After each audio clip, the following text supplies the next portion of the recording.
একটা মেয়ে, একটা নারী, আল্লাহ রসুল বলছে নারী কাকে বলে? আল মারআতু আওরাতুন।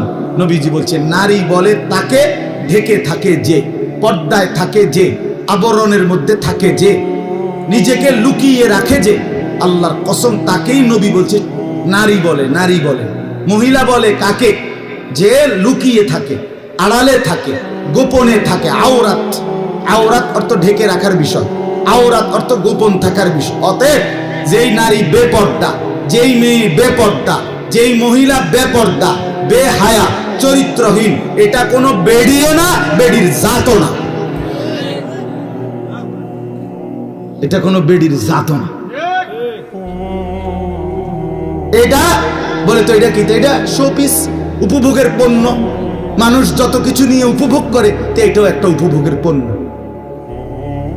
নারী তাকেই বলে, মহিলা তাকেই বলে যে নিজেকে আড়াল রাখে, যে নিজেকে গোপন রাখে, যে নিজেকে লুকিয়ে রাখে, যে নিজেকে পর্দায় রাখে। আল্লাহ তাআলা আমাদেরকে বুঝার তৌফিক দেন। চলেন এবার তর্জমাটা শুনেন, তাইলে কথা শেষ। আল্লাহ তাআলা নারীদের ব্যাপারে সরাসরি লক্ষ্য করে মহিলাদেরকে, মুসলিম রমণীদেরকে, মুসলমানের মা, মুসলমানের স্ত্রী, মুসলমানের মেয়ে, মুসলমানের বোন, তাদেরকে লক্ষ্য করে আল্লাহ সরাসরি বলতেছে ওয়াকারনা ফি বুয়ুতিকুন্না। 22 নম্বর পারা 33 নম্বর সূরা, সূরা আহজাবের 33 নম্বর আয়াত। আল্লাহ কি বলে দেখেন, একজন মুসলিম নারীর করণীয় কি, কর্তব্য কি? ওই যে বললাম যে বানাইছে তিনিই বলে দিবে, মনে আসেনি কথাটা? এ আল্লাহ বলে দিচ্ছে। এক, ওয়াকারনা ফি বুয়ুতিকুন্না, তোমরা মুসলিম নারীরা অবশ্যই তোমাদের ঘরেই অবস্থান করো। কোথায়? তাহলে মুসলিম নারীর জন্য তার ঘরই তার আপন ঠিকানা, তার ঘরই তার পবিত্র জায়গা, তার ঘরই তার ইজ্জতের জায়গা, তার ঘরই তার সম্মানের জায়গা। 2 নাম্বার, ওয়ালা তাবাররাজনা তাবাররুজাল জাহিলিয়াতিল উলা। আল্লাহ বলেন হে মুসলিম নারীরা, যদি একান্ত কারণে, ঘরে থাকার মানে হলো ঘরের মধ্যে একবার ফেরেক মাইরে লাউন না, কথা বোঝেন না, আলমারির ভিতরে রেখে দাও না। অর্থ হলো একান্ত প্রয়োজনে নারী বাইরে যাইতে হবে, কখনো স্বামীর বাড়ি, কখনো বাবার বাড়ি, কখনো হসপিটাল, কখনো পেরেশানি, অথবা এমন কোনো নারী, জ্ঞান অর্জন হোক, দুনিয়ার যে কোনো বিষয়ে। আল্লাহ বলেন যদি বিশেষ কোনো যৌক্তিক প্রয়োজনে বাইরে যেতেই হয়, তো আল্লাহ বলেন অজ্ঞ নারীরা, মূর্খ নারীরা যেভাবে বেপর্দা চলে, এইভাবে তোমরা বের হইও না, বের হইও। জাহিল, অজ্ঞ, মূর্খতা যুগের নারীদের মতো সেজে গুজে রঙ্গে ঢঙ্গে বের হইও, বের হইও। এই জন্য মনে রাখবেন, সমস্ত বেপর্দা নারী মূর্খ। সমস্ত বেপর্দা নারী কি বলেন না? মূর্খ, মূর্খ। 3 নাম্বার, আল্লাহ বলেন ওয়া আকিমনাস সালাহ, মুসলিম নারীরা 5 ওয়াক্ত নামাজ আদায় করো। 4 নাম্বার, ওয়া আতিনাজ যাকাত, বছর শেষে হিসাব করে যাকাত দাও।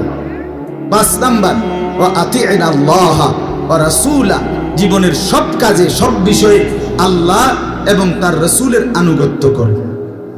এখন বলেন তো আপনি, একজন মুসলিম মা, বোন, নারী, মেয়ে, এগুলি যদি ঘরে থাকতে হয়, পর্দা করতে হয়, 5 ওয়াক্ত নামাজ পড়তে হয়, হিসাব করে যাকাত দিতে হয়, আল্লাহ রসুলের আনুগত্য করতে হয়, তাকে কিছু শিখতে হবে কিনা, জানতে হবে কিনা? তো এ যদি এটা নাই শিখে, তো এটা কোত্থেকে জানে? এই জন্য মুসলিম নারীদেরও তাদের পর্দা ঠিক রেখে, শরীয়ত ঠিক রেখে জ্ঞান অর্জন করা, কোরআন সুন্নাহর ইলম অর্জন করা উচিত। এরপরে আল্লাহ বলেন হে নারীরা, তোমরা আমি আল্লাহ ঘরে রাখতে চাই কেন? প্রশ্ন হলো এটা, আল্লাহকে জিজ্ঞেস করেন আপনি বেরিয়ে ঘরে আটকাচ্ছেন কেন? মহিলারা বাইর হইতে স্বাভাবিকভাবে পুরুষদের কাঁধে কাঁধ মিলিয়ে বের হতে দিচ্ছেন না কেন? আল্লাহ তাআলা বলেন ইন্নামা ইউরিদুল্লাহু লিইউযহিবা আনকুমুর রিজসা আহলাল বাইতি ওয়া ইউতাহহিরাকুম তাতহীরা। সুবহানাল্লাহ। আল্লাহ বলেন আমি আল্লাহ চাই একজন মুসলিম নারী দ্বারা, মুসলিম রমণী দ্বারা ঘরে রেখে তার সেই ঘরের সকলকে পবিত্র করে দিতে। এক সতী সাধ্বী পর্দানশীল চরিত্রবতী নারী ঘরে থাকবে, তার স্বামীও দিনদার হবে, তার মাও দিনদার হবে, তার বাবাও দিনদার হবে, ছেলেও দিনদার হবে, মেয়েও দিনদার হবে, পুরা ফ্যামিলি ওই নারীর বরকতে আল্লাহওয়ালা হয়েছে। আল্লাহ তাআলা এরপরের আয়াতে বলেন, ওয়াযকুরনা মা ইউতলা ফি বুয়ুতিকুন্না মিন আয়াতিল্লাহি ওয়াল হিকমা। আল্লাহ বলেন, এখন যদি নারীরা প্রশ্ন করে আমি ঘরে বইয়ে কি করব, সারাক্ষণ রান্না বান্না ছাড়া এরপরে কি করবেন? এরপরে আপনি রিমোট হাতে নিবেন আর টেলিভিশন চাইবেন, কিরণমালা চাইবেন আর স্টার জলসা চাইবেন। কথা বুঝছেন কিনা? আল্লাহ বলেন না, ওয়াযকুরনা মা ইউতলা ফি বুয়ুতিকুন্না মিন আয়াতিল্লাহি ওয়াল হিকমা। আল্লাহ বলে, তোমরা মুসলিম নারীরা তোমাদের সাংসারিক হালাল প্রয়োজন পূরণের পরে তোমাদের ঘরে অবস্থান করাকালীন তোমরা আল্লাহর আয়াত কোরআন এবং হিকমত মানে রসুলের হাদিস তোমরা পাঠ করবা, তেলাওয়াত করবা, পড়বা, বুঝবা, শুনবা, শুনাইবা, আমল করবা। এই জন্য আল্লাহ তাআলা কোরআনুল কারীমের মধ্যে বলছেন, মানুষ দুই ধরনের। কিছু মানুষ আছে যাদেরকে মূলত মানুষ বলে, দুই পাওয়ালা, আর কিছু আছে দেখতে দুই পাও কিন্তু মূলত ওরা চার পাওয়ালা, চার ঠ্যাংওয়ালা, অর্থাৎ এরা মূলত মানুষরূপী জানোয়ার। কোরআনুল কারীমের মধ্যে আল্লাহ তাআলা স্পষ্ট বলছে, হে নবী, মনের ইচ্ছা মতো, মনের চাহিদা মতো, নিজের খেয়াল খুশি মতো যারা চলে তার কাছে যা ভাল লাগে, আল্লাহ কি বলছে বাদ দাও, রসুল কি বলছে বাদ দাও, ইসলাম কি বলছে থো, এগুলো থো। সব কিছুর মধ্যে হুজুরের টাইম নাই, সব কিছুর মধ্যে কোরআন হাদিস টাইম নাই, সব কিছুর মধ্যে ইসলাম নিয়ে টানাটানি করুন। ইসলাম শান্তির ধর্ম, শান্তিতে রাখ, ইসলাম যাতে শান্তিতে থাকে, বুঝেন না? ইসলামকে শান্তিতে রাখা উনি নিজের মতো করে চলতেছে। এই যে অন্ধত্ব, গোঁড়ামি, অসভ্যতা, মনের ইচ্ছা মতো চলা,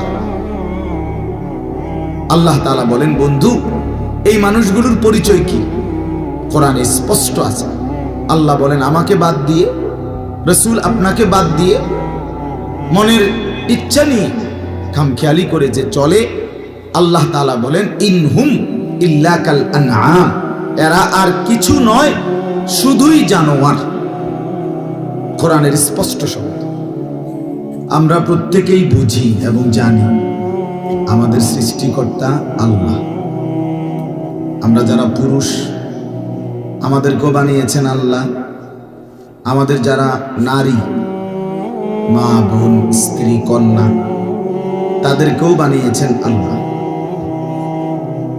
স্বাভাবিকভাবে গোটা সৃষ্টি, গোটা কায়নাত সবটাই সৃষ্টি করেছেন আল্লাহ।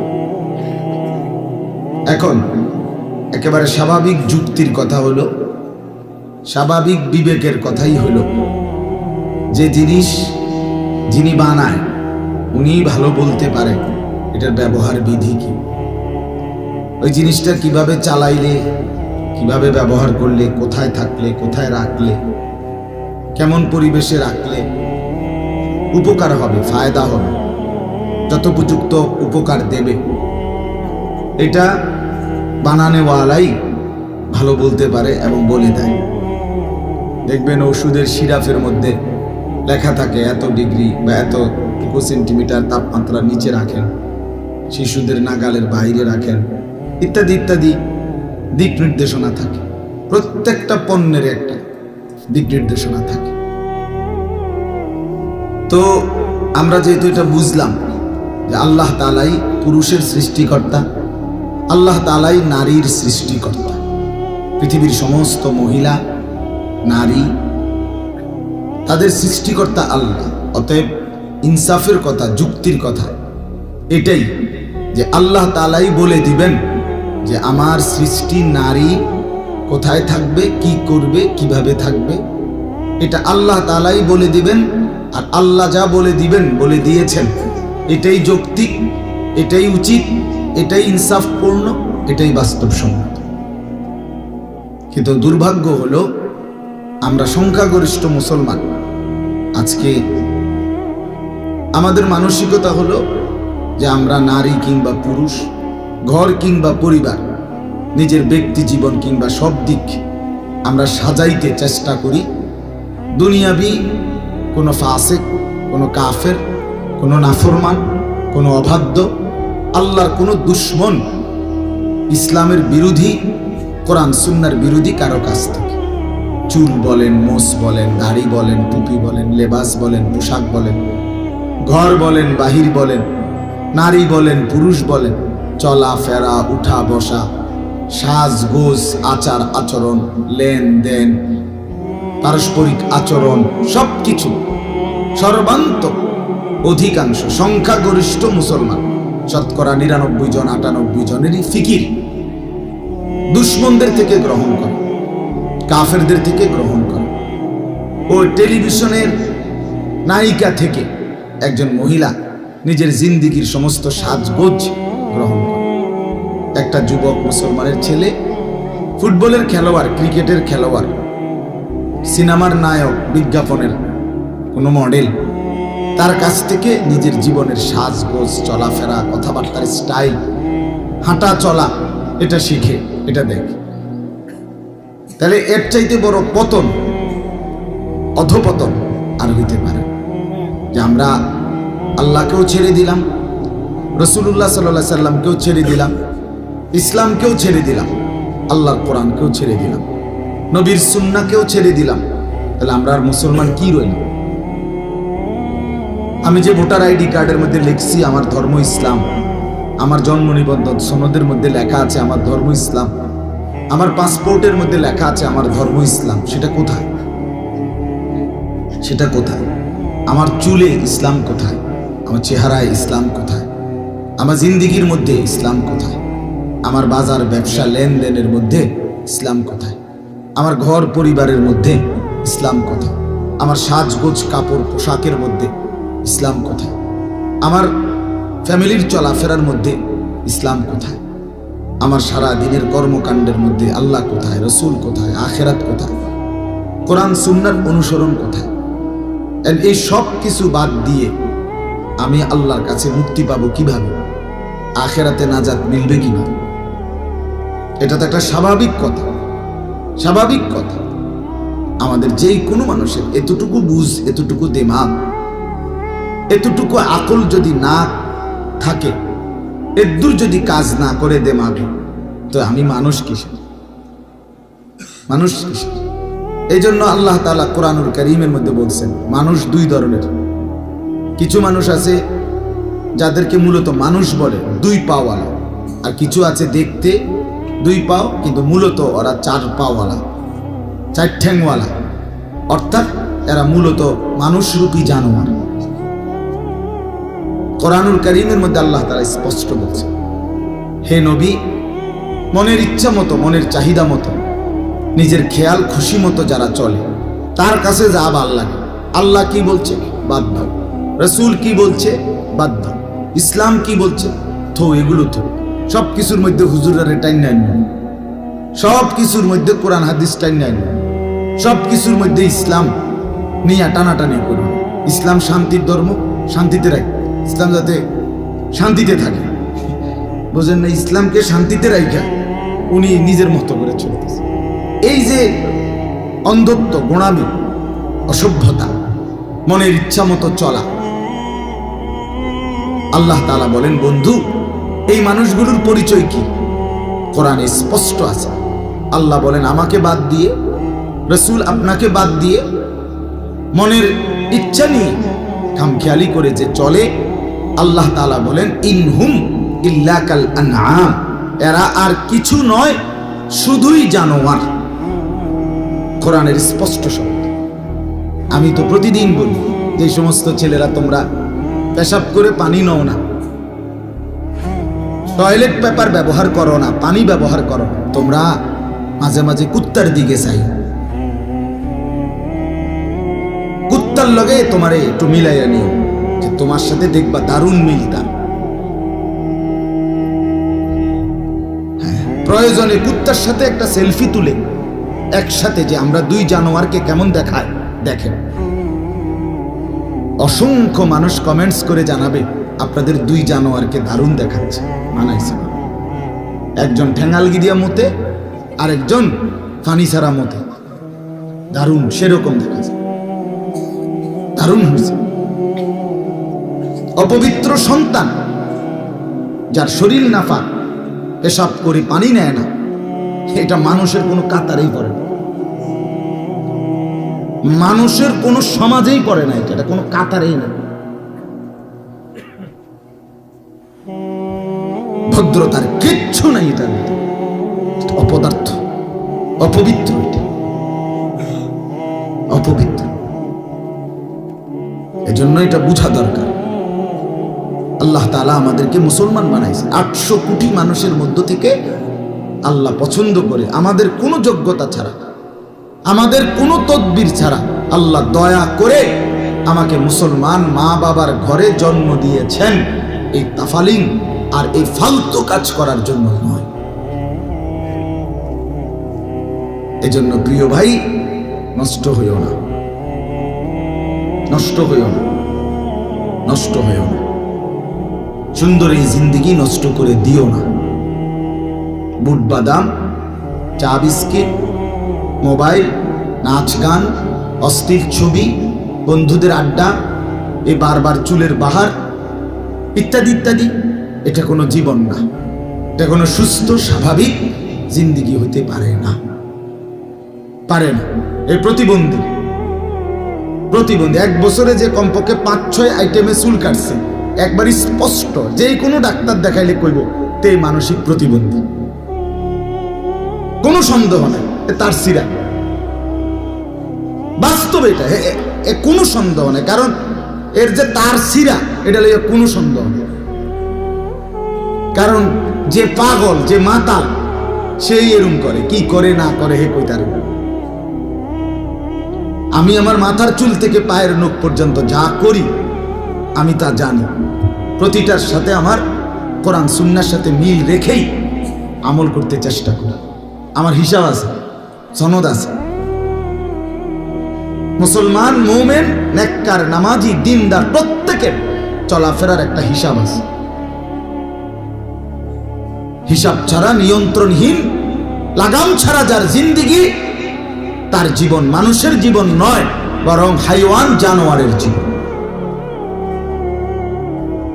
এটা বোঝা উচিত বন্ধু আমার। রব্বানা ইন্নাকা তা'লামু মা নুখফি ওয়া মা নু'লিন। ইব্রাহিম আলাইহিস সালাম বলছেন, আল্লাহ আমি জানি আপনি আমার গোপন বিষয়গুলো জানেন, আপনি আমার প্রকাশ্য বিষয়গুলো জানেন। ওমা ইয়াখফা আলাল্লাহি শাইউন ফিল আরদি ওয়ালা ফিস সামা। আল্লাহর কাছে 7 আসমানের উপরে 7 তবক জমিনের নিচে কোনো কিছু গোপন নাই। রাত 2টায় মা না ঘুমায়, আল্লাহ ঘুমায় না। ছেলেরা উলঙ্গ ছবি যে দেখো, মোবাইলে নর্তকীর নাচ দেখো, মা না ঘুমাইছে, দোস্ত আমার, মালিক ঘুমায় না, বাবা না ঘুমায় গেছে, আল্লাহ ঘুমায় না। আলাম ইয়ালাম বিআন্নাল্লাহা ইয়ারা। আল্লাহ বলেন, বান্দা তুমি কি জানো আমি কিন্তু সারাক্ষণ তোমাকে দেখি। কতক্ষণ? সারাক্ষণ। রাত 2টা হোক আর 3টা হোক, 1 বছর হোক আর 1000 বছর হোক, লক্ষ কোটি বছর পার হলেও আমি মাওলার 1 সেকেন্ডের জন্য তন্দ্রাও আসে না, ঘুমও আসে না। লা তাখুযুহু সিনাতুন ওয়ালা নাওম।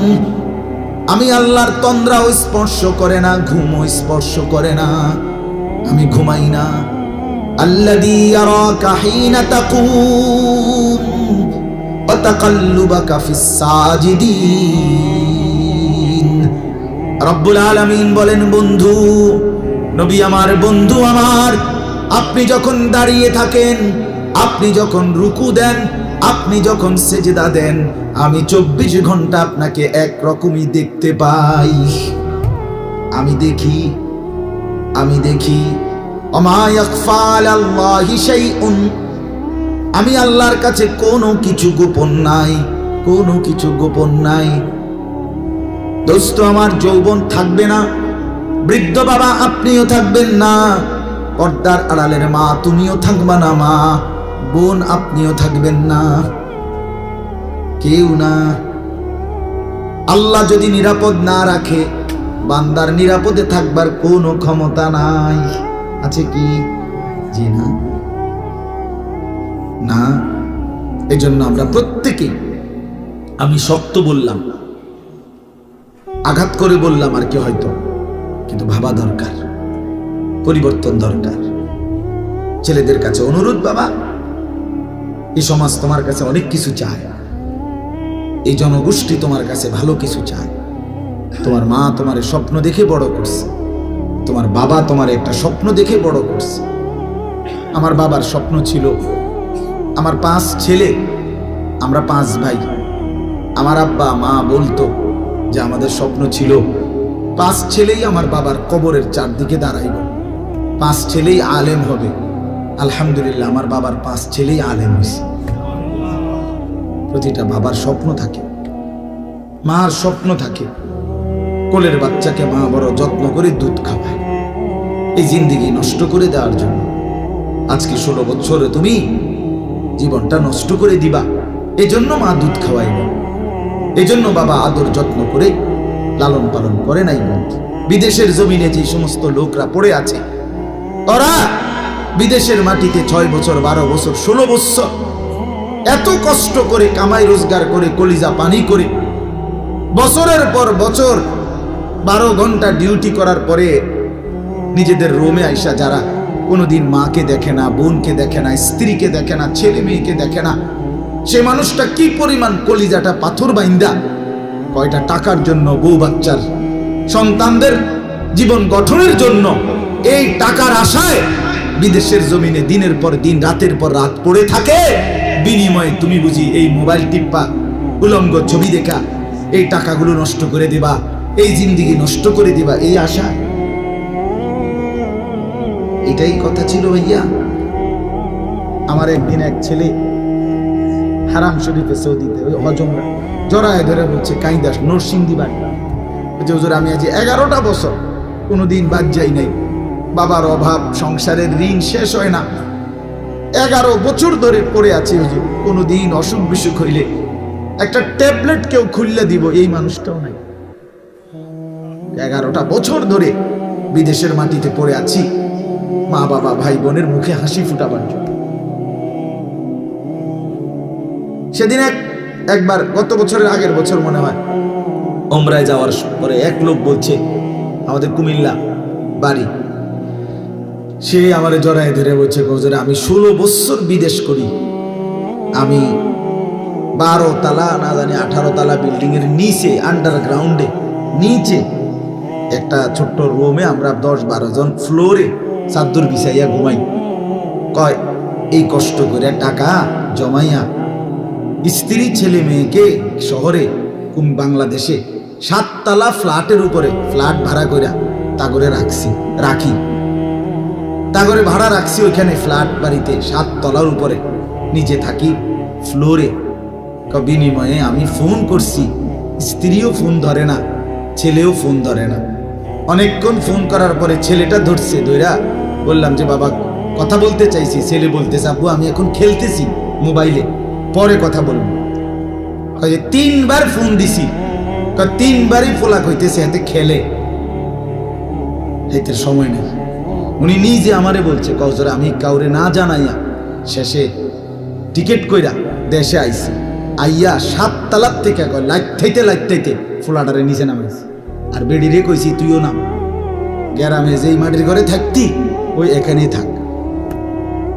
এরপরে নামাইয়া তারারে গ্রামে ধুইয়া বাইত রাইকা বিল্ডিং সাইরা তারপর আইছি।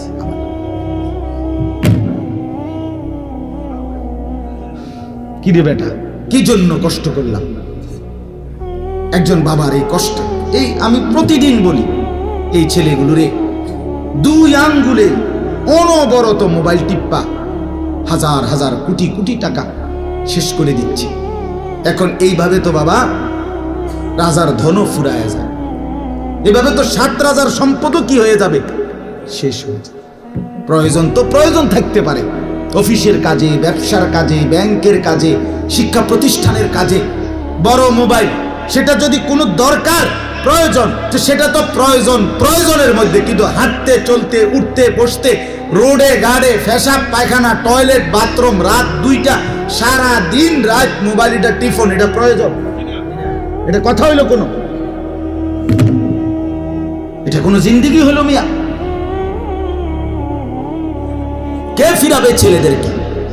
কে ফিরাবে বেপর্দা মেয়েদেরকে, চরিত্রহীন মেয়েদেরকে কে ফিরাবে? 16 বছরের যেই মেয়েটা রঙ্গে ঢঙ্গে টাইট কাপড় পইরা টাইট জামা পইরা 1 ঘন্টা লাগাইয়া পাউডার সুনু মাইখা রাস্তায় বের হয়, ওই লম্পট ছেলেরা যাতে দেখে এবং রাস্তায় খাড়াইয়া মোতে এরকম অপদার্থ দেখবে, রাক্ষসের মতো তাকাইবে আর উপভোগের দৃষ্টিতে নিয়া নগ্ন কল্পনা করবে। এই জন্য যেই মেয়েটা আপনাদের বের হয়, আপনি বাবা কোথায়? আপনার বিবেকের মধ্যে কি শয়তানে মুতছে? হ্যাঁ বলেন, আপনি দেখেন না? আপনি বুঝেন না? আপনার বেপর্দা মেয়ে কোথায় যায়? আপনার বেপর্দা স্ত্রী কোথায় যায়? আপনার ঘরে যে রঙিন টেলিভিশন চলে, সিনেমা, নর্তকীর নাচ, উলঙ্গ ছবি, নাচ গান, হিন্দি সিরিয়াল, হ্যাঁ স্টার জলসা, এগুলো যে দেখে, এইগুলো দেখে আপনার বিবি বাচ্চা কি শিখে আপনি বুঝেন না? কথা বলেন না কেন? কে শুধরাবে? কে শুধরাবে? এই জন্য বললাম, আমাদের এই মাদ্রাসাগুলো উম্মতের শেষ আখিরি ঠিকানা, মুসলমানের ঈমান আমল বাঁচাবার শেষ কেন্দ্র মাদ্রাসা। বলেন আলহামদুলিল্লাহ, বলেন আলহামদুলিল্লাহ। আপনাদের ছেলেদেরকেও বাঁচাইতে হবে, আপনাদের মেয়েদেরকেও বাঁচাইতে হবে। আপনাদের আল্লাহ কাছে যে জানতে হবে ছেলে কি করবে, মেয়ে কি করবে, পুরুষ কি করবে, নারী কি করবে, এটা আল্লাহ বলে দিবে। নিজেরা ভাবলে হবে না, টেলিভিশন থেকে শিখলে হবে না। সিনেমার নায়িকা, বিজ্ঞাপনের গায়িকা, ফুটবলের খেলোয়াড় আর ক্রিকেট খেলোয়াড় থেকে মডেল নিলে হবে না। মডেল নিতে হবে জীবন চলার পথেও। একবারে চুল হোক, দাড়ি হোক, জামা হোক, প্যান্ট হোক, ব্রাশ হোক, টুথপেস্ট হোক, আপনি হাসি হোক, কান্না হোক, খোদার কসম সবকিছুই নিতে হবে রাসূলুল্লাহ সাল্লাল্লাহু আলাইহি সাল্লাম থেকে। নবী সাল্লাল্লাহু আলাইহি সাল্লাম কিভাবে হাঁটছেন সাহাবীরা তাও বলছে, কিভাবে কাঁদছেন তাও বলছে, কিভাবে হাঁটছেন তাও বলছে, কিভাবে দাঁত পরিষ্কার করছেন তাও বলছে, কিভাবে পেশাব পায়খানার প্রয়োজন সারছেন তাও বলছে, কিভাবে রাত্রিবেলা প্রয়োজন সারছেন তাও বলছে, কিভাবে স্বামী স্ত্রী মিলিত হয়েছে তাও বলছেন, কিভাবে ফরজ গোসল করছে তাও বলছেন, কিভাবে পেশাব পায়খানা থেকে পবিত্র হইতে হয় তাও বলছেন, কিভাবে আপনার গোসল ফরজ হলে পবিত্র হতে হয় তাও বলছেন, ঘর চলবে কিভাবে, বাজার চলবে কিভাবে, দেশ চলবে কিভাবে, জাতি চলবে কিভাবে, ঘর চলবে কেমনে, স্ত্রী ছেলে মেয়ে চলবে কিভাবে, সব আল্লাহ তাআলা রাসূলুল্লাহর জিন্দেগীর মাধ্যমে, কোরআনুল কারীমের মাধ্যমে বলেছেন কিনা? তা আপনার কিচ্ছুই বাদ দিলেন, সব ছেড়ে দিলেন, তো কেমনে হবে জীবন? আমরা টিকবো কিভাবে? বিশ্বাস করেন, আমাদের আল্লাহ ছাড়া কেউ নেই। আমাদের জন্য, আমাদের নিরাপত্তা, আমাদের দুনিয়ায় বেঁচে থাকার অধিকারের জন্য আল্লাহ ছাড়া কেউ নেই, কেউ নেই। কোন পৌঁছেগা হামে তেরে সওয়া? হাকিমুল উম্মত থানভী রাহমাতুল্লাহ আলাইহি বলছেন এটা, আল্লাহ আপনি ছাড়া আমগো খবর নেয় কে? আমগো কথা জিজ্ঞেস করে কে? আমরার কথা জিগায় কে? বলে। এজন্য 48 দিনের লাগাতার আক্রমণে ইসরায়েলের ইহুদিরা 23 লক্ষ মুসলমানকে বসত ভিটা, একদম বাড়ি ঘর, একটা ভিটা মাটি, একটা ঘর আর মাটির উপরে অক্ষত নাই। এই 48 দিনের লাগাতার আক্রমণ 15,000-এর চাইতে বেশি নারী, শিশু, অবুঝ বাচ্চার রক্তে জমিন ভেসে গেছে। শহীদ, শহীদ মায়ের রক্ত, শহীদ বোনের রক্তে, শহীদ মাসুম বাচ্চার রক্তে আল্লাহর জমিন ভেসে গেছে। হাজার হাজার মুসলিম নারী, শিশু, বৃদ্ধ হাসপাতালের বেডে চিকিৎসায় অনাদরে, অবহেলায়, অকাতরে পড়ে গেছে। মুসলমান তার লাশ নিজের জন্মভূমিতে দাফন করার অধিকার পায় না। আমরা নিজের পত্রিকায় দেখছি ফিলিস্তিনের মুসলমানের লাশ কুকুরে টানা হেঁচড়া করতেছে, দাফনের অভাবে পড়ে আছে। আর কত নির্যাতন জুলুম দেখলে, মুসলমানের উপরে আর কত পরিমাণ আঘাত দেখলে আমরা বুঝবো যে আমাদের আল্লাহকে ডাকা দরকার। বলে আমাদের মাদের পর্দা দরকার, আমাদের ছেলেদের সেজদা দরকার, আমাদের বাবাদের হালাল উপার্জন দরকার। কখন বুঝবো?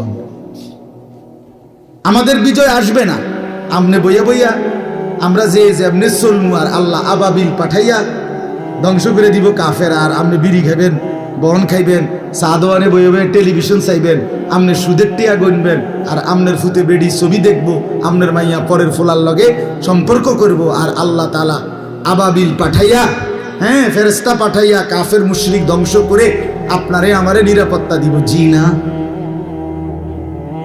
না বন্ধু। কোরআনুল কারীমে আল্লাহ বলছেন ইন তানসুরুল্লাহ, খেয়াল করেন কথাটা, ইন তানসুরুল্লাহ ইয়ানসুরকুম, কোরআনে আছে।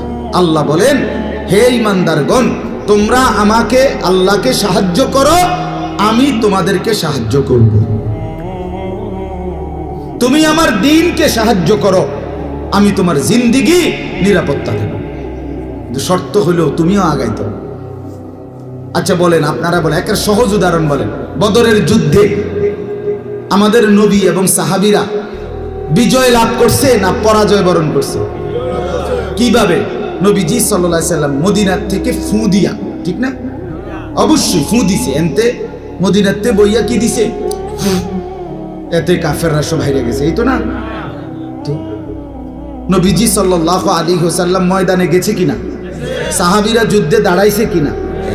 যখন ৩১৩ জন সাহাবী, আমরা তাফসিরে পড়ছি, হাদিসে পড়ছি, পড়াইছি, তো নবীজি যখন ৩১৩ জন সাহাবীকে দাঁড় করাইছে ১০০০ কাফেরের মোকাবেলায়, তাকাইয়া দেখে ৩১৩ জন সাহাবীর কাছে তলোয়ার আছে দুইজনের কাছে, ঘোড়া আছে ৮টা, এই অস্ত্র আর কিচ্ছু নেই, আর বাকিরা সব খালি হাত দাঁড়ায় গেছেন, এমনি দাঁড়াইছে সিরিয়াল।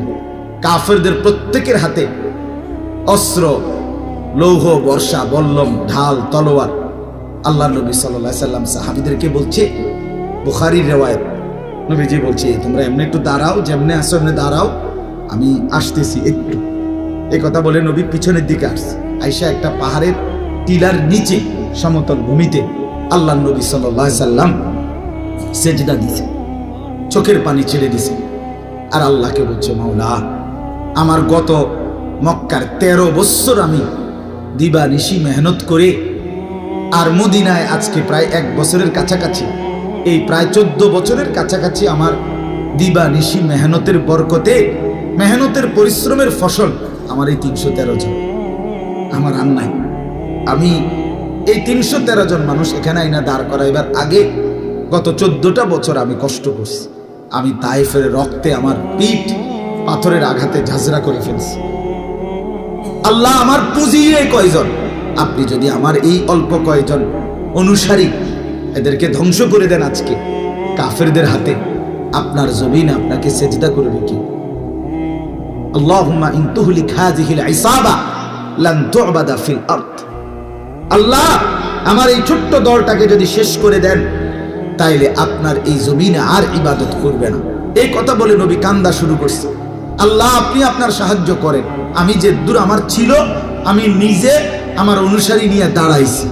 এই ঠিক তখন কসম আল্লাহ, আল্লাহ তাআলা জিব্রাইলকে ডাক দিয়ে বললেন, জিব্রাইল বন্ধু আমার কাঁদতেছে, যাও না তুমি, যাও আমার দোস্তের সাহায্য করতে যাও। জিব্রাইল তখন বলছে, রব্বুল আলামিন কয়জন নিয়ে যাইতাম, না একলা যাইতাম? আল্লাহ বলে 1000 যোদ্ধা ফেরেশতা নিয়ে এখন যাও। আন্নী মুমিদ্দুকুম বিআলফিন মিনাল মালাইকাতি মুরদিফিন। 1000 ফেরেশতা নিয়ে জিব্রাইল সাহাবায়ে কেরামের কাঁধের সাথে কাঁধ মিলিয়ে যুদ্ধ করছে, মুসলমানদের বিজয়ের পতাকা উড়ে গেছে। বন্ধু আমার, আমরা আগাইতে হবে, আমরা সেজদা দিতে হবে, আমরা বন্দেগী করতে হবে, আমাদের স্ত্রীকে পর্দাশীল বানাইতে হবে, আমাদের মেয়েকে দিনদার বানাইতে হবে, আমাদের মাকে পবিত্র বানাইতে হবে, আমাদের কন্যাটাকে পবিত্র বানাইতে হবে, আমাদের বোনটাকে চরিত্রবান বানাইতে হবে। সবাই মিলে, আবারও বলছি, সবাই মিলে হইতে হবে। পুরুষরাও নারীরাও, জওয়ানরাও বুড়ারাও সবাই মিলে একটি সুন্দর দ্বীনি পরিবেশ তৈরি করলে আল্লাহর রহমত আসে। একজন হুজুর, দুইজন হুজুর এটা হবে না। একজন, ওই বেচারা আহাজারি করছে আপনাদের সামনে। মাদ্রাসার কথা বলতে গিয়ে বাস্তবতা এটাই, লম্বা হয়ে যাচ্ছে, উনিও বুঝছে, কিন্তু ওই যে ওনার অস্থিরতা, বেচারার আবেগ থামাইতে পারতেছে না, যে সে একটা মাদ্রাসা গড়ার জন্য এই পরিমাণ কষ্ট করছে, দৌড়াদৌড়ি। আমার কাছে তো এই মাহফিলটার জন্য 50 বার করেছে। ডাক্তার বাহার, এই বেটা, ওই যে আমাদের কামরুল, আরো অনেকেই দফায় দফায় অনুরোধ করে এই মাহফিলটা মিলাইছে। আমার আরো একটা মাহফিল আছে, আবার এখন ওই হোমনা যাব। তাহলে আমি আপনাদের কাছে বলতে চাচ্ছি, আপনাদের কাছে এটা বুঝাইতে চাচ্ছি, আমি চেষ্টা করি, আমি বুঝি এই অস্থিরতা যদি আল্লাহর জন্য হয়, খোদার কসম পুরা জাতির বিরোধিতার মোকাবেলায় মাদ্রাসা দাঁড়ায় যাবে ইনশাআল্লাহ। শুধু শর্ত হইল এই অস্থিরতাটা যেন আল্লাহর জন্য, ইখলাস থাকলে। আমি আজকে 18 বছর, আমার এই ছোট্ট ওয়াজের জিন্দিগি 18 বছর, 18 বছর হয়েছে। এই কত ঝড়, কত তুফান, কত নিন্দা, কত সমালোচনা, কত কিছু, কত উনাফানা, কত জোরের, কত ফ্যানফ্যানানি শুনছি। আমি একটা সিদ্ধান্তে ছিলাম, যে যা মনে কক, যে কক ওয়াহাবি, যে কক দুশ্মন, যে কক ইডা, বাবুরে আমি কইতে কইতে আলি দিয়া আমি কইতে থাক, উনি কইতেই থাকছে, আমরা বলতেই থাকছি। আল্লাহ তাআলা মুমিনের কলবের দিকে তাকাইয়া বরকত দিতেই থাকছে। কোনো সন্দেহ, কোনো সন্দেহ। এজন্য সবার কাছে অনুরোধ, দ্বীনকে ভালোবাসেন, কোরআনকে ভালোবাসেন, আল্লাহকে ভালোবাসেন, রাসূলুল্লাহ সাল্লাল্লাহু আলাইহি সাল্লামকে ভালোবাসেন। আমার তরিকায় আমনা ইউন লাগতো না, আমনের তরিকায় আমি যাওন লাগতো না। কেউ কাউরে নিয়ে টানাটানি করার দরকার নাই। প্রত্যেকেই ইসলামকে নিয়ে, কোরআন সুন্নাহর খেদমতকে নিয়ে ফিকির করা দরকার। ঠিক কিনা বলেন না কেন? এটা উচিত, এটা উচিত। আপনি পক্ষে থাকেন, পক্ষে থাকেন। কোন মসজিদ, কোন মাদ্রাসার বিরুদ্ধে যেন আপনার নাম না আসে। আমি এটা সবসময় বলি, কোন মসজিদ মাদ্রাসার বিরুদ্ধে এই কথাটা যেন না আসে যে এই লোকটা মসজিদের বিরুদ্ধে, মাদ্রাসার বিরুদ্ধে, এটা যেন না হয়। তাহলে কষ্ট পাবেন, তাইলে কষ্ট পাইবেন। আমি অনুরোধ করলাম, আমরা প্রত্যেকেই মিলেমিশে দ্বীনের ফিকির করেন, সমাজটা ভালো করেন, ছেলেদেরকে নামাজি বানাইবার ফিকির করেন, মেয়েদেরকে পর্দানশীল চরিত্রবান বানাইবার ফিকির করেন।